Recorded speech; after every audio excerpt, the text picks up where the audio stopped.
My daughter-in-law called me deadweight in front of her biggest client. My name is William Anderson, and I'm apparently the family embarrassment. For 2 years, my son's wife treated me like damaged goods, a broken veteran cluttering up her perfect life. She had plans to ship me off to assisted living. She called me dead weight in front of her Harvard law colleagues. She even suggested I needed professional help for my issues. But what Brittany didn't know was that her biggest career opportunity, a $12 million Navy contract she'd been chasing for months, required one signature.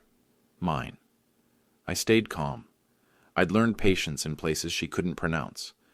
If you're watching this, please subscribe and let me know where you are watching from. This is how a law firm holiday party became the most expensive mistake of her life. It started small.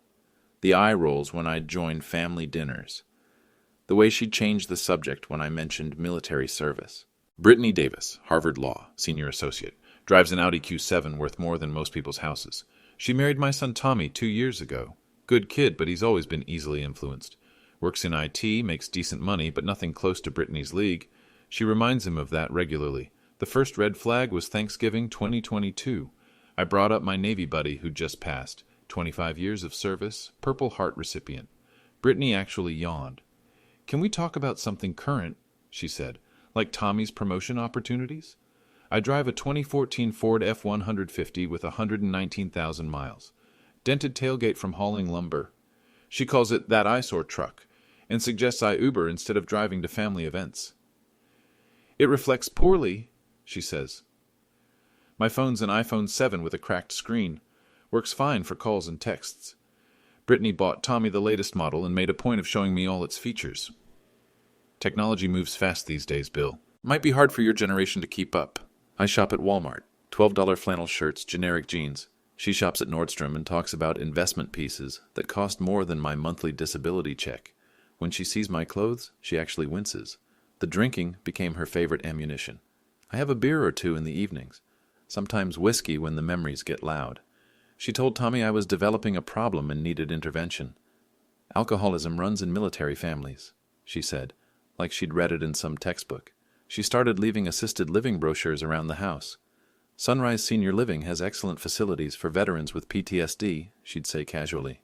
Tommy shouldn't have to worry about his father's mental health affecting our future. Our future. Like I wasn't part of the family anymore. The house became another point of contention. 4-bedroom colonial in Virginia Beach, 15 minutes from the ocean. I inherited it when my wife Elizabeth passed in 2019. Brittany calls it outdated and inefficient. She's been pushing Tommy to convince me to sell, move somewhere more appropriate for my needs. The property taxes alone could fund a nice assisted living situation, she told him. I heard them through the kitchen wall. Plus, we could use the equity for our down payment. Their down payment. On my house.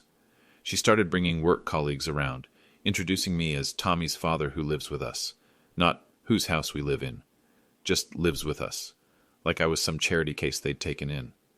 The worst part was watching Tommy change. He started apologizing for me. "Sorry, Dad's having one of his rough days," he'd say when I'd mention anything military-related.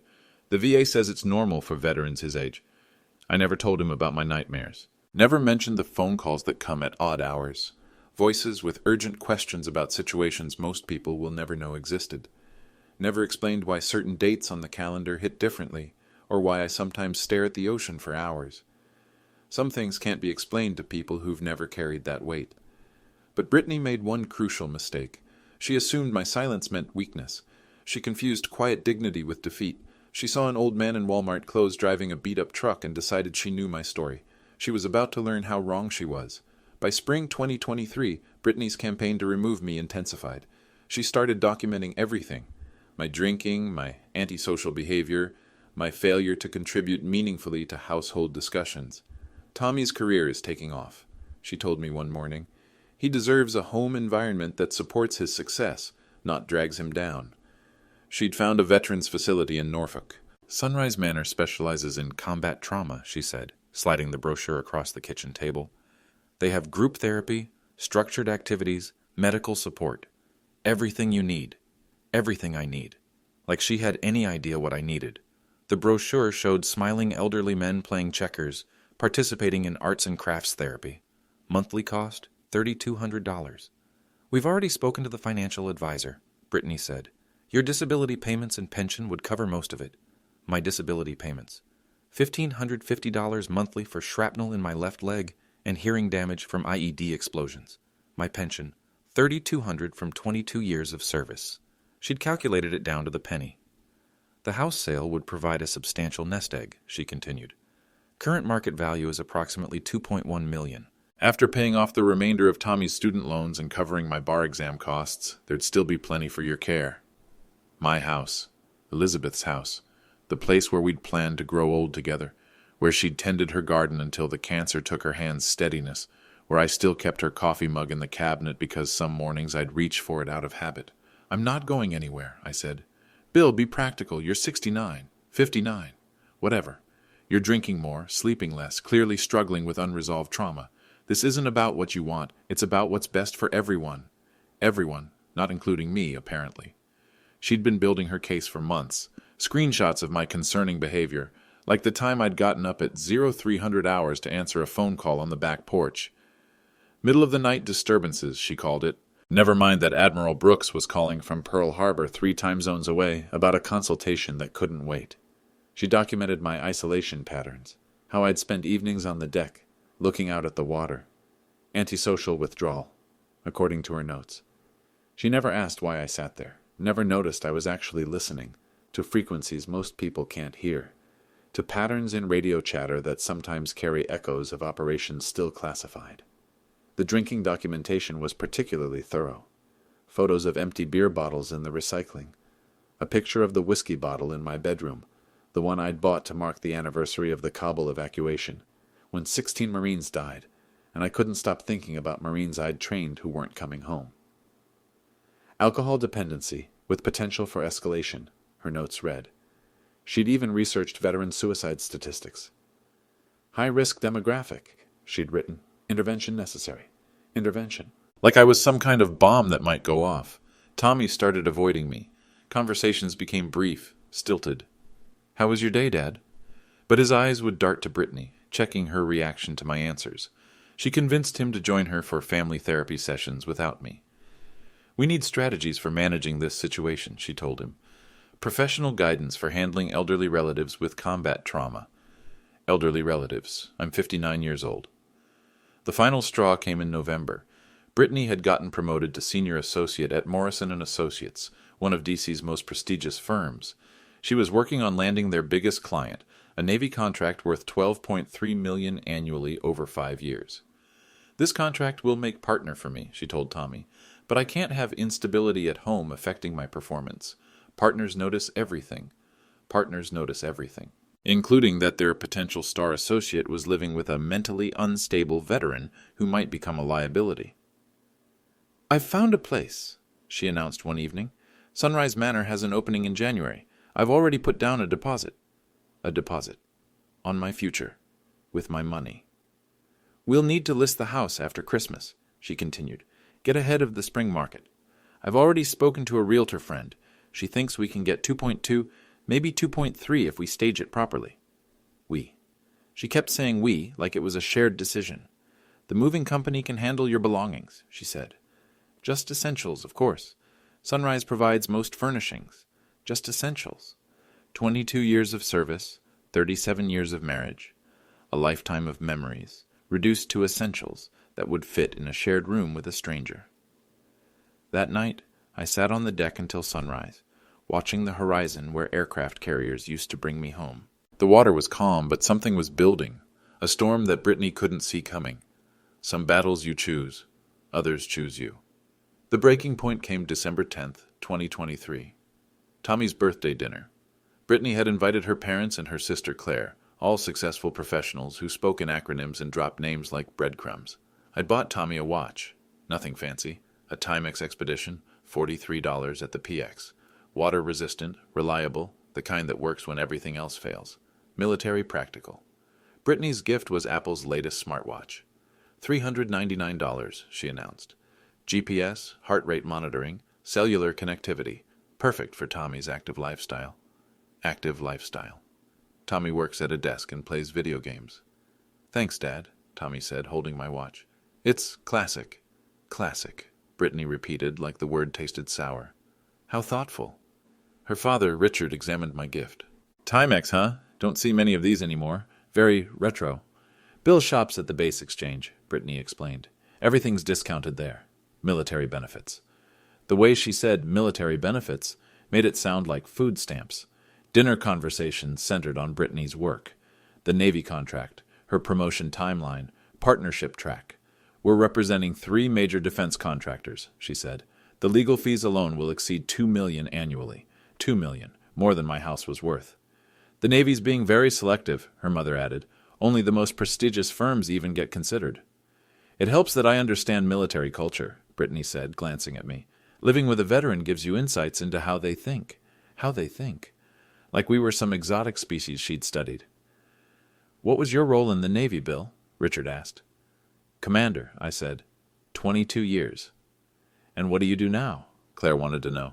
I'm retired. Fully retired, Brittany clarified. Disability pension.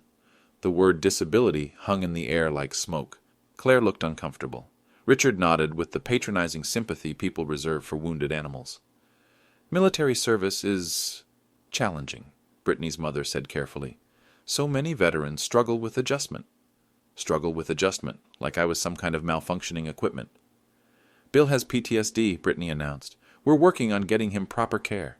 The table went quiet. Tommy's face flushed red. Brittany, it's nothing to be ashamed of, she continued. Mental health awareness is important. Bill's generation doesn't always understand the resources available.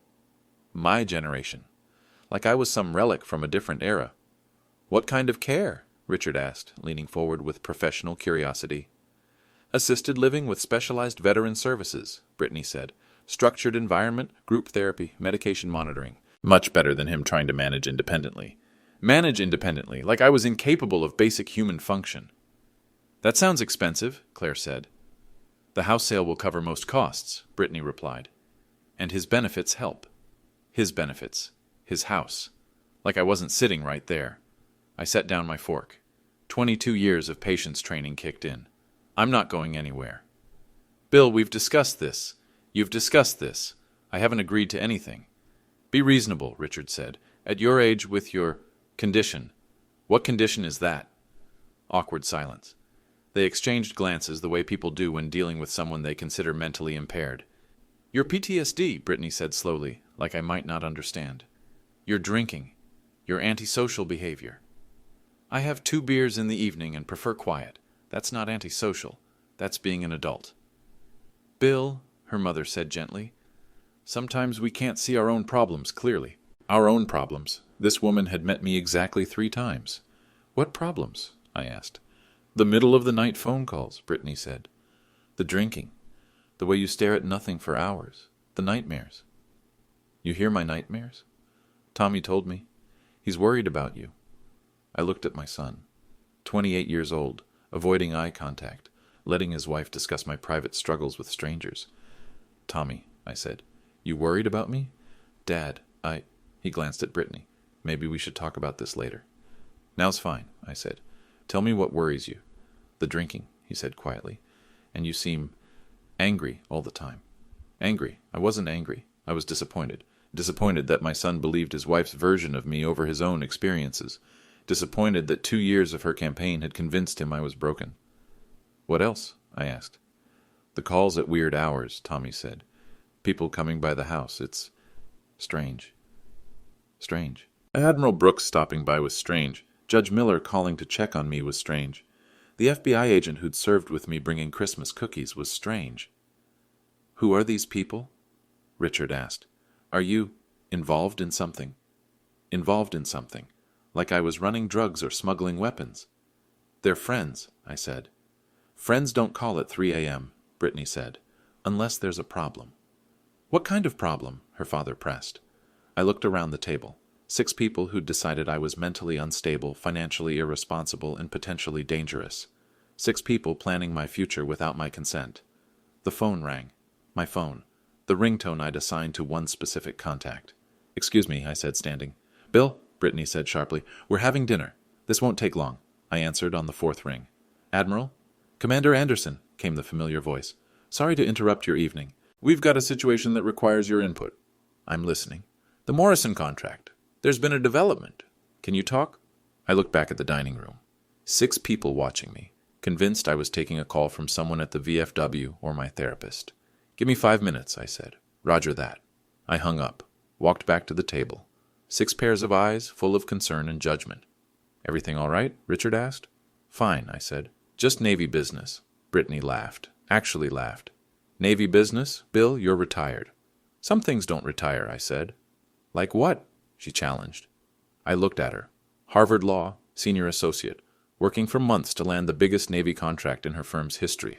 Smart woman, educated woman, woman who thought she understood everything. You'll find out, I said. After that dinner, things escalated quickly. Brittany convinced Tommy to start looking at assisted living facilities just to explore options. She scheduled tours without telling me, came back with brochures and pricing sheets. Sunset Gardens has a beautiful therapy wing, she'd say, spreading glossy photos across the kitchen table. Art therapy, music therapy, group discussions about military experiences. Group discussions, like war stories shared with strangers over juice boxes and cookie time. But she started noticing things that didn't fit her narrative, little things that made her pause. The first was the mail, official-looking envelopes with Pentagon return addresses, Department of Defense seals, FBI letterhead. She'd see them piled on the kitchen counter and ask casual questions. More veteran paperwork, she'd say, picking up an envelope marked confidential. Something like that, I'd tell her. She tried steaming one open once. I caught her in the kitchen with a tea kettle, holding an envelope over the steam. Just checking if it's important, she said, in case it affects the house sale timeline. The envelope was from Admiral Brooks's office. Classification, top secret. Subject, maritime security consultation request. I'll handle my own mail, I said, taking it from her. Bill, if it's medical information or benefits paperwork, I might be able to help. I deal with complex legal documents every day. I'm sure you do. But her expression had changed. Something about the envelope's weight, the seal, the way eyes only was stamped across the front. This wasn't veteran disability paperwork. The second thing was the visitors. They started coming more frequently after Thanksgiving.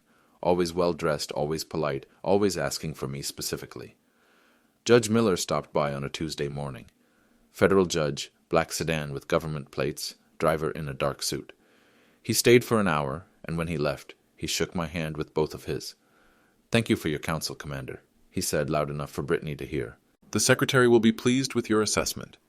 The secretary, Brittany, was in the kitchen, supposedly making coffee, actually straining to hear every word. Who was that? She asked after he left. Old friend. He called you Commander. Old habit. He mentioned a secretary. Secretary of what? Defense, I said casually, like it was no big deal. Her face went pale. Defense? As in the Pentagon? David and I go way back, I said. We served together in Afghanistan. That man is a federal judge, she said. I've seen him in the news. Good for him. But she was thinking now. Federal judges don't make house calls to disabled veterans living on government benefits. Federal judges don't call retired enlisted men Commander unless there's more to the story. The third thing was the phone calls. She started paying attention to them. Late-night calls that sent me to the back porch for privacy. Calls that started with Sir and ended with Roger that. Admiral Brooks again? She asked one morning after a 0600 call. Navy personnel matter, I said. What kind of personnel matter requires consultation from a retired... What rank were you again? Commander. Right. Retired commander. She was fishing now. Starting to research. I'd find browser history on Tommy's laptop. Navy commander ranks. Pentagon consultants. Military retirement benefits for officers. She was learning that commanders don't retire to drink beer and live on disability checks. Commanders retire with full pensions, investment portfolios, and ongoing security clearances for high-level consulting work. She was learning that the government doesn't assign admiral-level contacts to broken-down veterans with PTSD. The fourth thing was my behavior around other military personnel. She saw it at the base commissary when we ran into Master Chief Rodriguez. The way he straightened up, called me Sir, asked permission before speaking freely. How do you know him? She asked afterward. We worked together. He acted like you were his boss. I was. But you said you were just a sailor. I never said that. She was starting to piece things together, but she couldn't see the whole picture. Couldn't imagine that the man she'd been trying to warehouse in assisted living had spent 22 years in special operations. Couldn't fathom that my antisocial behavior was actually maintaining security protocols for information she didn't have clearance to know. Couldn't understand that those late-night calls were briefings on situations that would be declassified 25 years from now, if ever. The morning of December 15th, I got a call from Morrison and Associates. The lead attorney handling the Navy contract wanted to schedule a meeting.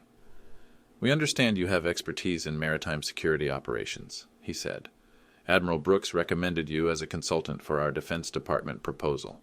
I looked across the kitchen at Brittany, who was pretending to read emails while listening to every word. "I'll consider it," I said. "Excellent.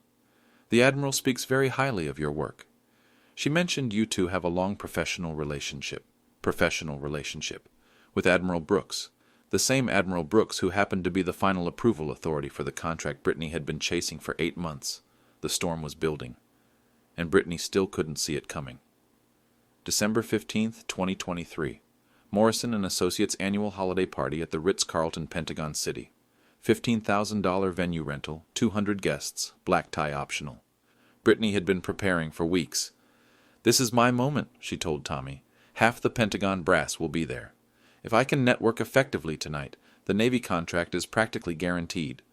She'd bought a new dress, $800, according to the credit card statement I accidentally saw. "The investment piece," she called it. "You have to dress for the position you want." Tommy wore his only good suit. I wore what I always wear: navy blue blazer, gray slacks, white shirt, black shoes. Clean, pressed, appropriate. "Bill," Brittany said as we were leaving, "maybe you should consider staying home tonight. Law firm parties can be intense. I'll manage. I just don't want you to feel out of place. These people speak a different language." A different language. Like legal jargon was harder to understand than tactical radio communications under fire. The party was everything she'd promised. Marble floors, crystal chandeliers, waiters carrying champagne that cost more per bottle than my monthly grocery budget. Partners in $1,000 suits, associates networking like their careers depended on it, which they did. Brittany was in her element, working the room, introducing herself to senior partners, dropping hints about the Navy contract she was practically guaranteed to land. "This is my husband Tommy," she'd say, "and his father Bill. Bill's a veteran, disabled, you know. We're helping him through some challenges. Helping me through challenges, like I was a charity project." I stayed quiet, nursed a beer, watched the room, recognized several faces, people who'd worked Pentagon contracts for years, military liaisons who'd briefed me on operations Brittany would never hear about. Around 9 p.m., Brittany gathered confidence from champagne and decided to make a statement. She spotted the firm's managing partner, Harrison Stone, talking to a group of senior associates near the bar. "Excuse me," she said, approaching the group. "Mr. Stone, I wanted to update you on the Navy contract status." "Of course, Brittany. How are things progressing?" "Excellent. I've been building relationships within the military community for months. I understand their culture now, their priorities, their decision-making processes." She gestured toward me. "My father-in-law is Navy retired. Living with him has given me invaluable insights into military thinking. Military thinking. Like 22 years of service could be reduced to insights gained from observing someone you considered mentally unstable." "That's wonderful," Stone said. "Personal connections are invaluable in government contracting." "Absolutely," Brittany continued, warming up. "Bill here is typical of his generation, traditional military mindset, very structured thinking. It's helped me understand how Navy procurement officials approach vendor relationships." Typical of his generation, traditional military mindset. She was describing me like a museum exhibit. "What was your father-in-law's role in the Navy?" one of the associates asked. "Oh, he was just enlisted," Brittany said dismissively. "Career sailor, you know. 20-something years of taking orders, following procedures. Not much independent thinking required, but it gives you insight into institutional culture." Just enlisted. 20-something years. Taking orders. The group nodded politely. Military service was something they respected in theory, but didn't really understand. Brittany's explanation fit their assumptions. Long-serving enlisted man. Probably a good soldier, but not decision-maker material. "The beautiful thing," Brittany continued, "is that he's so grateful for everything we do for him. Veterans of his generation, especially ones dealing with PTSD and adjustment issues, they just want stability. We're providing him housing, helping with his medical needs, handling his finances. It's the least we can do for someone who served. Someone who served.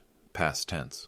Like my service was ancient history with no current relevance. That's very generous, Stone said. Well, we all have family obligations, Brittany replied. Bill's been through a lot, combat trauma, adjustment difficulties, some drinking issues. The VA says it's common for veterans his age. They get confused, paranoid sometimes. Think people are watching them or that they're still involved in important operations. Still involved in important operations? She actually laughed when she said it. We're looking into assisted living facilities, she continued. Specialized care for veterans with his challenges. It'll be better for everyone, especially once I make partner, and we need to entertain more frequently. The group listened with the polite attention people give to personal oversharing at professional events. But I noticed something else. Several people in the background had stopped their conversations to listen. The Navy contract will change everything for us, Brittany said. $12 million annually, 5-year term. Harrison, once that's locked in, I think partnership discussions become very interesting. Let's see how the proposal process goes, Stone said diplomatically. Oh, it's essentially decided, Brittany said. I've done my homework. The approval authority is some admiral. Brooks, I think. My research shows she values legal expertise, combined with military cultural understanding. Having Bill around has been like having a cultural interpreter. Cultural interpreter. 22 years of service reduced to cultural interpretation services. Admiral Catherine Brooks? Asked a voice from behind her. Brittany turned. A woman in a navy dress blue uniform had approached the group. Commander's stripes, chest full of ribbons, bearing that unmistakably said officer. Yes, Brittany said, suddenly uncertain. Do you know her? I work for her, the woman said. Lieutenant Commander Sarah Johnson, Admiral Brooks's legal aide. I'm here representing the Admiral's office for contract discussions. The group went quiet. Navy representatives don't usually attend law firm holiday parties unless there's serious business to discuss. Oh, Brittany said, recovering quickly. How wonderful. I'm Brittany Davis, Senior Associate, Lead Attorney on the Morrison Navy proposal. Miss Davis, Lieutenant Commander Johnson said formally, I'd like to introduce you to someone. She gestured toward the entrance, where 2 more people had just arrived. One was a woman in civilian clothes, expensive suit, military bearing, confidence that filled the room. The other was a Navy captain in dress uniform. Admiral Catherine Brooks, Johnson announced, and Captain Michael Torres, Pentagon Liaison for Defense Contracting. Brittany's face went pale. The Admiral was here. The person whose signature meant $60 million over 5 years had just walked into the party. Admiral, Brittany said, approaching quickly. What an honor. I'm Brittany Davis. I've been handling your contract proposal. Admiral Brooks looked at her with the expression senior officers reserve for junior personnel who've made assumptions above their pay grade. Miss Davis, she said coolly, I believe you've met my consultant. Your consultant? The Admiral looked past Brittany, scanning the room until her eyes found mine. Commander Anderson, she said, her voice carrying across the suddenly quiet ballroom. Thank you for agreeing to attend tonight. Every conversation in the room stopped. 200 people turned to look at the broken-down veteran in the Walmart blazer. Admiral, I said, standing up straight for the first time all evening, and everything changed. The ballroom went dead silent. 200 lawyers, Pentagon officials, and defense contractors watching Admiral Brooks walk directly to me, past the managing partner, past the senior associates, past Brittany, who stood frozen with her champagne glass halfway to her lips. Commander Anderson, Admiral Brooks said, extending her hand. Thank you for your consultation on the Morrison proposal. Your assessment was exactly what we needed. My assessment. On the Morrison proposal. The same proposal Brittany had been working on for 8 months. My pleasure, Admiral, I said, shaking her hand. How did the security review turn out? Clean bill of health thanks to your recommendations. The Secretary was particularly impressed with your infrastructure analysis. The Secretary, as in Secretary of Defense. Brittany's face had gone completely white. Commander, Captain Torres stepped forward. Good to see you again. Pearl Harbor sends their regards. Admiral Chen was asking about your availability for the Pacific Fleet consultation.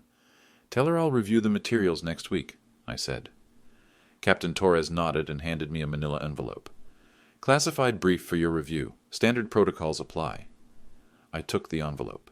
Top secret stamped across the front. Eyes only. Commander W. Anderson. the same kind of envelope Brittany had tried to steam open the week before. Lieutenant Commander Johnson approached with a tablet. "Sir, if you could verify the final security clearance recommendations for the Morrison contract?" I reviewed the screen quickly. Names, positions, security levels required for personnel assigned to the Navy project. Standard vetting process for defense contractors. "Delete Brittany Davis," I said quietly. "Security risk, sir. Personal reliability issues. Remove her from all classified access lists." "Yes, sir." Behind me I could hear Brittany breathing rapidly. Fast, shallow breaths like someone having a panic attack. Harrison Stone, the managing partner, approached carefully. "Admiral Brooks, I don't believe we've been properly introduced. I'm Harrison Stone, Morrison and Associates." "Mr. Stone," Admiral Brooks said formally, "we need to discuss your personnel assignments for this contract." "Of course. Brittany Davis is our lead attorney." "Miss Davis has been removed from the project," Admiral Brooks said. "Security concerns." "Security concerns." Stone looked confused. "I don't understand." "Commander Anderson identified several red flags in Miss Davis's background check. Personal judgment issues that make her unsuitable for classified defense work. Personal judgment issues, like trying to warehouse a consultant the Admiral had worked with for 15 years. Judge Miller appeared at my elbow. "Bill, good to see you." He turned to Admiral Brooks. "Admiral, has the commander briefed you on the maritime security recommendations?" "Thoroughly," she said. "The Joint Chiefs were very impressed with his analysis." The Joint Chiefs. Brittany made a small choking sound. "Excuse me," she said weakly. "I think there's been some confusion." Admiral Brooks turned to look at her. "Miss Davis?" "Bill, Commander Anderson. He's my father-in-law. He's retired, disabled. He has PTSD and drinking problems and—" "Miss Davis," Admiral Brooks cut her off. "Commander Anderson holds the highest security clearance available to military consultants. He's briefed the Pentagon monthly for the past 4 years. His psychological evaluations are classified, but I can assure you he's been deemed fit for duty at the highest levels." Fit for duty. At the highest levels. "But he lives in our house," Brittany said desperately. "He's on disability. He shops at Walmart and drives an old truck and—" "Miss Davis," Captain Torres interrupted. "Are you questioning the judgment of the United States Navy?" "Questioning the judgment of the United States Navy in front of 200 witnesses, including her boss, her colleagues, and half the Pentagon's contracting officials." "No, sir," she whispered. FBI agent Michael Wilson walked over from the bar. "Commander," he said, "D.C. Field Office got your recommendations on the port security assessment. Bureau's implementing your suggestions starting next month." "Good," I said. "The vulnerabilities were significant." "Vulnerabilities you identified during your last classified briefing," Wilson said, loud enough for the crowd to hear. "Homeland Security wants to discuss expanding your consulting role." Homeland Security, expanding consulting role. Brittany was staring at me like I'd grown a second head. "Who are you?" she whispered. "Commander William Anderson," Admiral Brooks said. 22 years active duty, specialized in maritime security and counterterrorism operations. Purple Heart recipient. Currently holds top-secret clearance with special compartmented access. Naval intelligence consultant to the Joint Chiefs, Pentagon security advisor, and one of 3 civilian experts authorized to brief the Secretary of Defense on maritime threats. One of 3 civilian experts authorized to brief the Secretary of Defense. The commander's expertise in maritime security is unparalleled, Admiral Brooks continued. His operational experience in classified theaters makes him invaluable for defense contractors seeking Navy partnerships.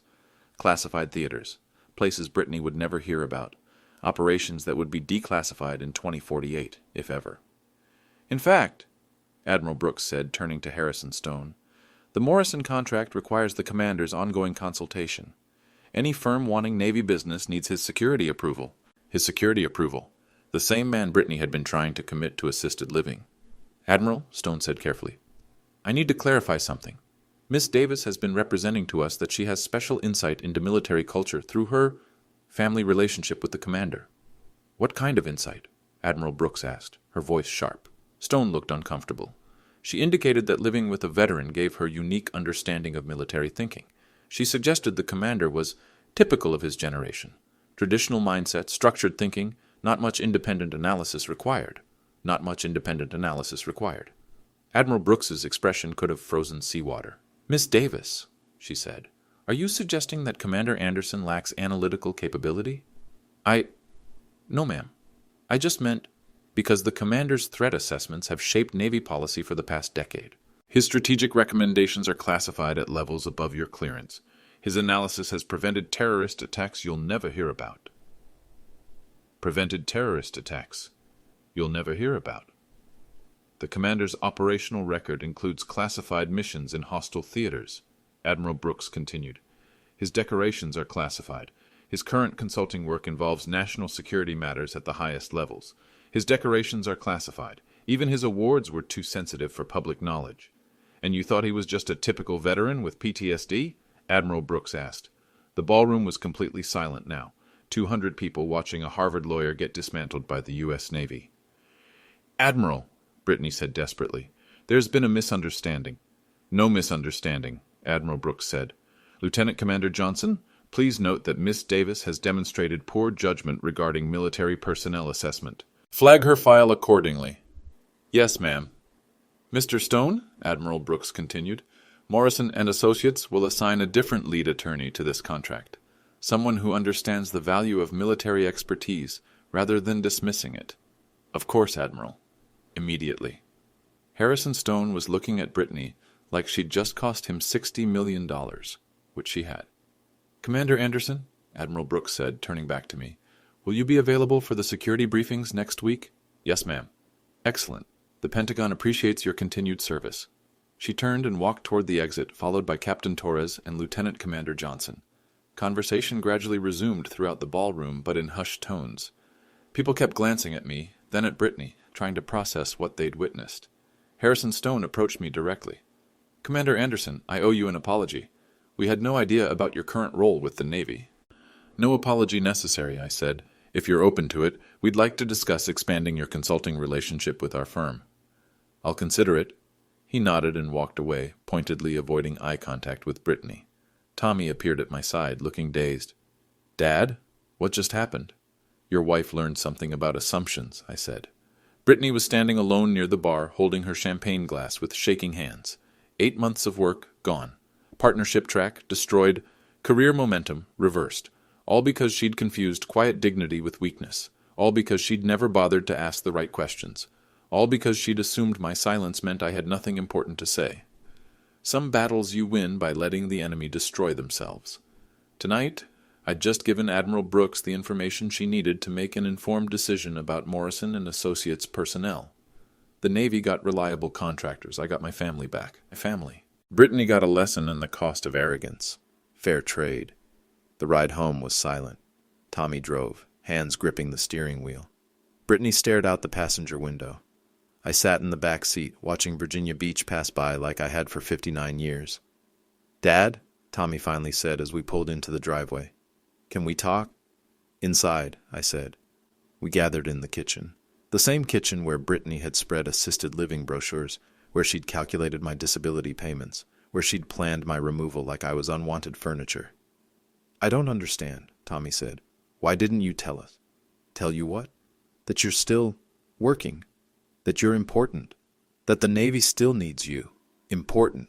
Like importance was measured by other people's recognition rather than the work itself. I never stopped working, I said. I just stopped talking about it.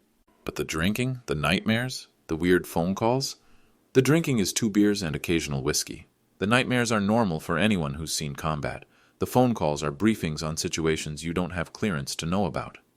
Clearance? Brittany spoke for the first time since leaving the party. Top secret with compartmented access, I said. Renewed annually. Background investigation every 5 years. Polygraph every 2 years. You have a security clearance? Several. She looked around the kitchen like she was seeing it for the first time. That's why those people come here. That's why you get official mail. Yes. And the money? The disability payments? The pension? The disability is $1,550 monthly for combat injuries. The pension is $3,200 for 22 years of service. The consulting fees are classified, but they're substantially higher than my government benefits. Substantially higher. Enough to own a $2.1 million house without a mortgage. Enough to pay cash for trucks and avoid credit card debt. Enough to live simply because I wanted to, not because I had to. Jesus Christ, Tommy said. Brittany was trying to put you in assisted living, and you're consulting for the Pentagon. I'm not trying to put him anywhere. Brittany said quickly. I was concerned about his welfare. You were concerned about your image, I corrected. You thought having a disabled veteran in the house made you look bad to your law firm colleagues. That's not true. Brittany, I said quietly, I heard you on the phone with your mother. Poor old Bill is dragging us down. Tommy deserves better. We need to think about our future. Our future. Without me in it. I was worried.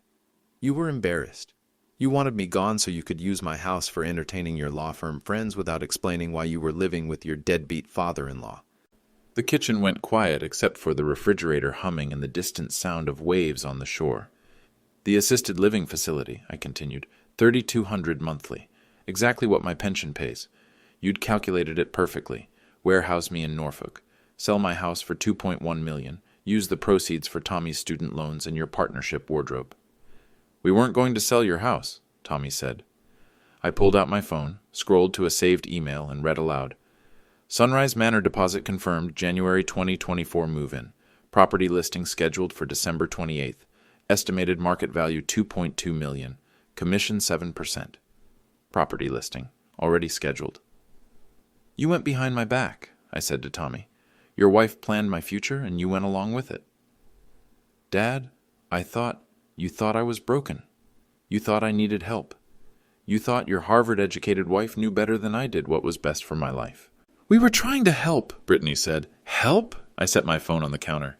Let me make 3 phone calls. Show you what help looks like. I dialed the first number. Admiral Brooks, Bill Anderson, the Morrison situation tonight went exactly as expected. Yes, ma'am. They've been flagged accordingly. No, ma'am. I won't be needing assisted living services. Thank you, Admiral. I hung up and dialed the second number. Judge Miller. Bill Anderson. I need a legal favor. Property ownership clarification. Yes, the house is solely in my name. No one else has legal claim to force a sale. Thank you, David. The third call. Agent Wilson. Bill Anderson. I need a background check run. Brittany Davis. Morrison and Associates. Yes, the usual flags. Security clearance suitability. Thank you, Michael. I set the phone down. Help, I said. Admiral Brooks will ensure Morrison and Associates understands my consulting role with the Navy. Judge Miller confirms that no one can force me to sell my property or move to assisted living. Agent Wilson is running a federal background check on someone who demonstrated poor judgment regarding military personnel. Poor judgment regarding military personnel. Career-ending words in the defense contracting world. Your contract is gone, I told Brittany. Your partnership track is finished. Your reputation in the defense legal community is destroyed. You can't do this, she said. I didn't do anything. You destroyed your own career by publicly dismissing a Pentagon consultant as a disabled burden. Fix this, she demanded. Call them back. Tell them it was a misunderstanding. I looked at her for a long moment.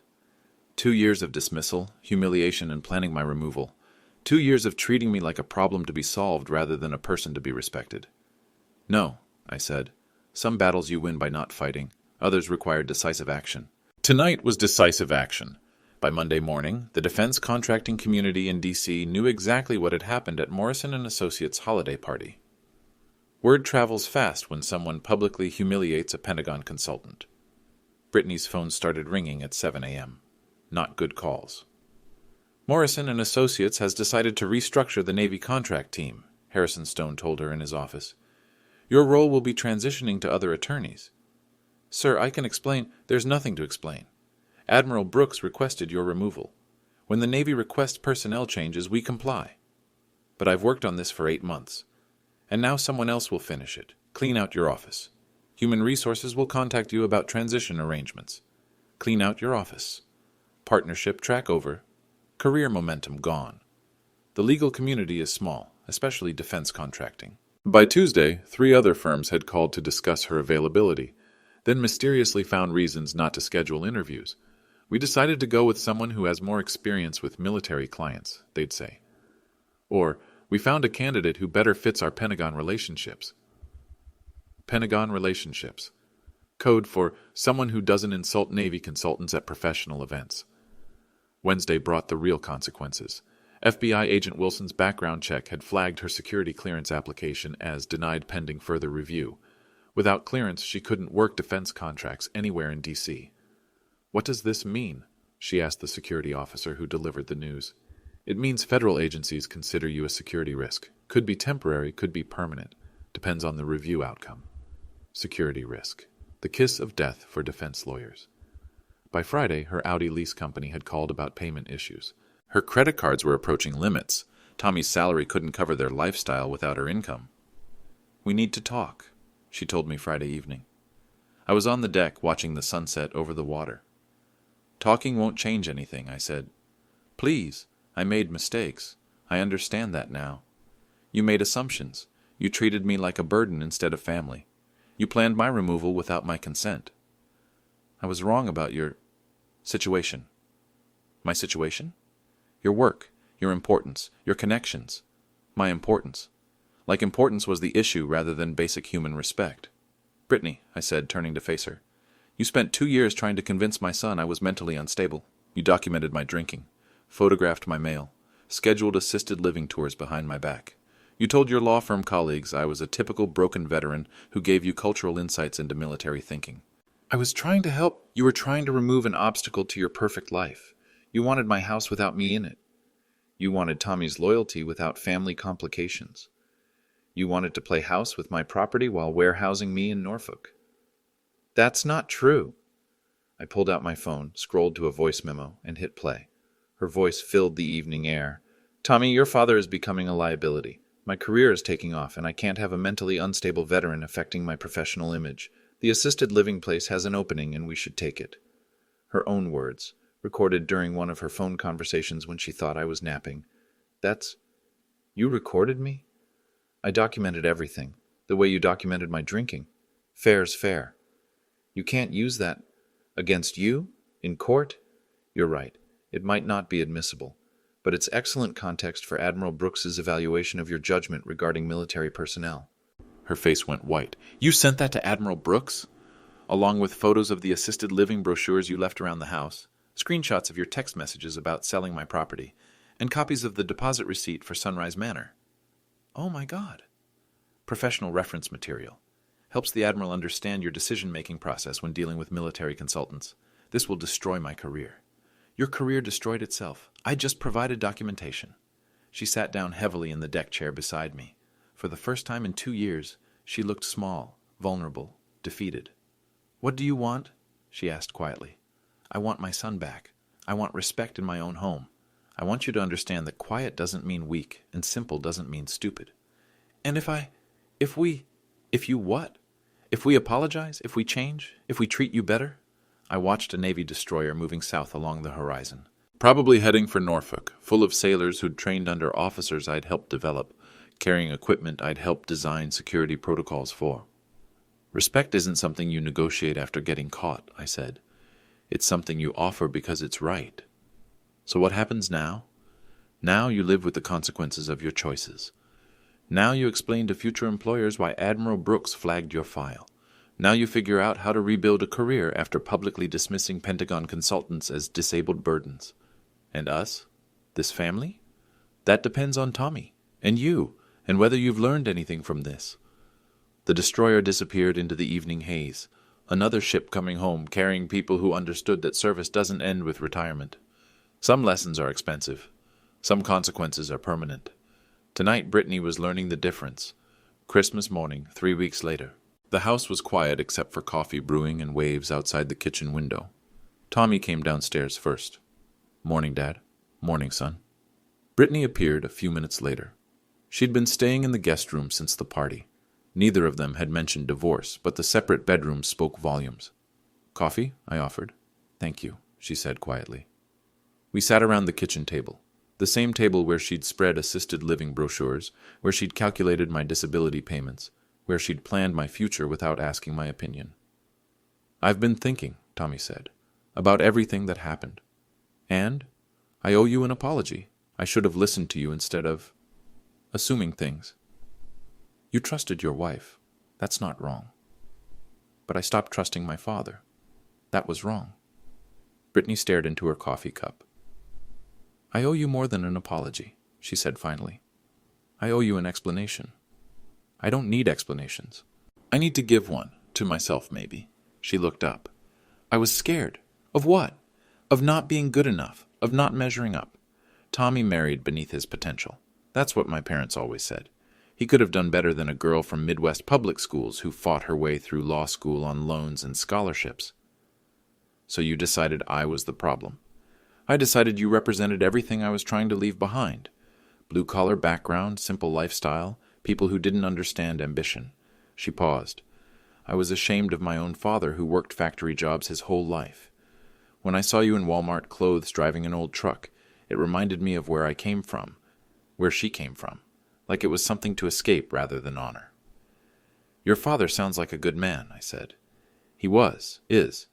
But I spent so many years trying to become someone else, I forgot that good people come in all packages. Yes, they do. I know this doesn't fix anything, she said. I know I destroyed my career, damaged our family, hurt people I should have respected. But I want you to know I understand now. Understand what? That quiet power is still power. That simple living doesn't mean simple thinking. That the most dangerous people are often the ones who don't need to prove anything. And that I confused your kindness for weakness, your patience for confusion, your humility for insignificance. I finished my coffee, stood up, walked to the window overlooking the water.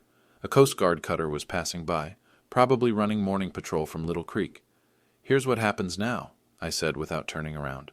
You rebuild your career somewhere else, with someone else's clients, using whatever you learned from this experience.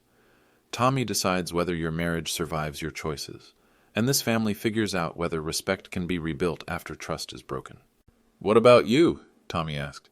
I keep doing what I've always done. Serve when called, protect what matters, live quietly and let my actions speak for themselves. And the house? Stays mine, as it always was.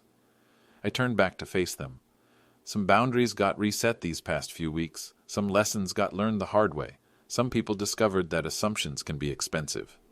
What's the lesson? Brittany asked. Don't judge people by what they wear or where they shop or how quietly they live their lives. Some of the most powerful people in this world prefer to stay invisible. Some of the most important work gets done by people you'd never notice. Like you. Like a lot of people. Veterans, teachers, first responders, parents who sacrifice everything for their families' futures. People who serve others instead of serving themselves. I walked toward the kitchen door, paused, looked back. Oh, and Brittany?